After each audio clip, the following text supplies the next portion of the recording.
the burdens of your life. Itapon po ang mga hinanakit, galit at puot. Sana naman, Peter, tulungan mo yung nanay mo at ang iyong pinsan. At huwag nang tuloy-tuloy dahil magiging pabigat ito at babayaran nyo sa huling araw ang excess baggage na ito. Salamat po.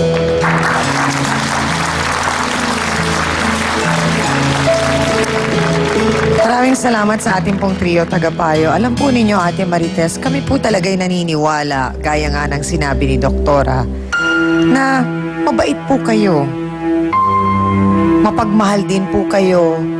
Pero ang nakakalungkot nga lang po ay nung mga panahong iyon, mas pinili po ninyong mangibabaw yung galit. Ayaw niyo po bang palayain yon? Ayaw niyo po bang mawala yon? Ayaw niyo po bang makalimutan na ang lahat ng yon?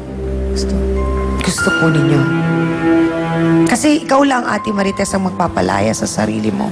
With all that pain, with all that anger, ikaw ang magdidesisyon nun, gaya nga po ng sinabi ni Attorney. Kami nandito lamang po para gumabay, magbigay ng tulong, at the end, kayo pa rin po ang magdidesisyon. So ano po ang desisyon ninyo, Ate Marites? Gusto ko ma-release. Ma-release ang galit ko.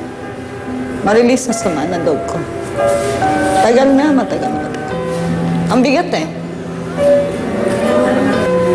Gusto ko ma-release. Bakit hindi? Magkakasakit ako niya pag hindi ko ma-release yan. Hindi, konting sundot lang nito. Pak! Naalala ko lahat eh. So siguro ang isang pakiusap lang natin ngayon kay Ate Leticia, hayaan po natin si Ate Marites sabihin lahat ito. Pero ipangako mo sa akin, Ate Marites, na pagkatapos mo sabihin ito lahat ngayon, hindi mo na babanggitin ulit, hindi na mapag-uusapan. Ito na yung moment kung saan lahat ito pakakawalan mo. Pwede kang tumayo, Ate Leticia, magharap kayong magkapatid, makinig ka lang. Yun lang ang pakiusap namin. Sige po, Aling Marites, kung yan po ang makakatulong sa inyo. Alam mo na lahat. Alam mo, napakabigat. Ang bigat ng dinadala ko. Hindi madali. Kasi konting sundot lang na magkasala ka sa akin, bumabalik. Isa lang naman eh. Hindi tayo dapat nagsisiraan. Mahalin natin ang isa't isa. Yun lang. Yun lang ang hinihiling ko sa'yo. Kaya, kasi tuwing nagpapatawad ako, kaya lang hindi ako nakakapag-forgive eh. Bakit? Kasi gumagawa ka ulit eh. Tuwing nasusundot mo, naalala ko yung lahat. Kaya, yun lang hinihiling ko sa'yo. Tigilan na natin. Tama na. Diba? Tumatanda na tayo. Yun lang ang hinanakit ko sa'yo. Patawarin mo. Pinapatawad kita. Gaya na, humingi akong tawad. Kakamali ko na sa'yo simula noon.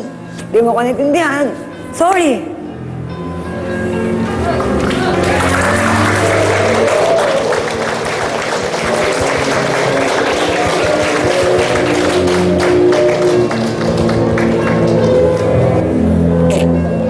Sana nga po talaga, Ate Marites, ay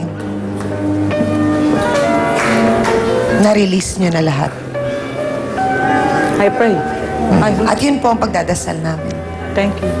Thank you. At para po dito sa problema ni Peter at ni Garlet.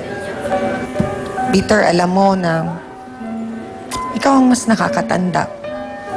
Alam mo kung anong pinagdaanan ni Garlet. Alam mo kung anong naging problema niya. May gusto ko mang sabihin kay Garlet? Kung patawarin mo ako, yun lang. Sorry, nagkamali ako. Pinapatawad lang kita. Yun lang. So sana talaga, Peter, mula sa mga sinabi ng trio, nakinig ka at sana magamit mo yon para sa ikagaganda ng buhay mo. Yan naman ang hangat namin lang. Salamat sa ating pong mga bisita. Maraming salamat sa inyo. Amin na tayo mga kapatid, mga ka-face-to-face. Maraming aral na naman tayong natutunan. Mahirap at isang malaking responsibilidad ang pagiging magulang. Hindi po biro kung paano palakihin ng maayos ang isang anak.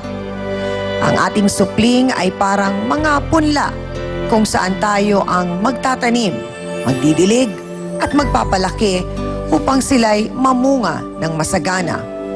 Subalit kung sa kanilang pagyabong ay hindi natin sila nabantayan at puro galit ang ipinakita natin sa kanila, tsak naaani tayo ng maasim, bubot at kakaunti ang bunga. Isang punto rin po sa issue ay ang kaalaman po ng lahat na ang pag-ibig ay meron ding limitasyon. Mahalin po natin ang ating kaanak bilang kaanak at hindi bilang isang karelasyon. At para po sa ating face-to-face, heart-to-heart thought for the day, kung may gusto tayong ipamana sa ating mga anak, yun po sana ay hindi sama ng loob at away. Maraming salamat mga kapatid sa araw-araw na pagmamahal nyo sa amin na talaga namang hindi kayo bumibitaw. Salamat din syempre pa sa aking co-host na si Hans Martel. Dance Squad, salamat! Kay B1 at kay B2.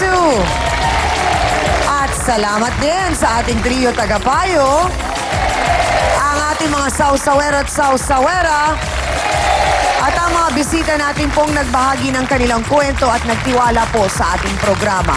Ako po muli, ang inyong pambansang kapitana, ang inyong siyang Ami, na laging nagpapaalala po na ang problema, pwede mong tawanan, pero hindi mo yan dapat talikuran. Kaya kung may problema ka, harapin mo, pag-usapan natin yan. Para po sa inyo to, mga kapatid. Ngayong Biyernes, Puro uling. Ay, mga butas. Luma! dahil sa itinatagong kaldero, kaibigan, nag-eskandalo. Diba ba kami to? Pinalabas niya, ninakaw ko ang mga gamit niya. Palakit niya sa akin, isasamuray niya ako, digilitan niya ako ng loob. Hindi lang daw kasi kaldero ang babawiin, may ibang gamit din. Katapos mo bang akin ang gamit? Ako, babalik ka rin mo! Isang sako lang to. Lahat na appliances ko, TV, electric fan, susukin ko sa labas ha! Nasaan nga ang TV? Anong klaseng TV? Basta walang ilaw, kaya hindi ko pag-iinteresan kung kayo may gamit na iniwan. Face to Face, ngayong Biyernes, 10:30 a.m. dito